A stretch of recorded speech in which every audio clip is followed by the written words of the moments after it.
But before that, I want to share an image that was from Okay. part of the book where I give you the ultimate writer's compliment, where I was reading it and saying, "Gosh, I wish I had written this." Oh, Um, oh my gosh, so, that is such a compliment coming from you. so here is the image that might baffle the audience. But can you explain what this is and why it's pertinent to a section of your book that I wish I had written? Oh gosh, thank you. All right, so look, so we know that once we engage in something, I love that. We sort of carry all this debris with us, right? So we've talked a lot about sunk costs, for example, like the time and investment that we put into something really makes it hard for us to walk away from things, right? So let's imagine that we wanted to train a monkey to juggle flaming torches while standing on a pedestal.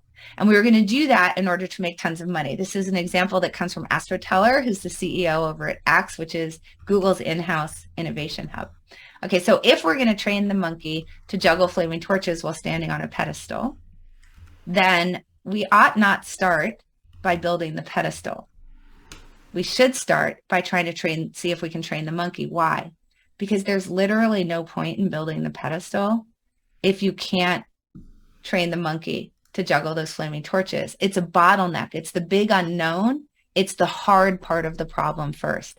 So what Monkeys and Pedestals tells you to do is tackle the monkeys first, tackle the hard part of the problem first before you start doing a bunch of pedestal building, because that pedestal building has no point. And what does it do to you?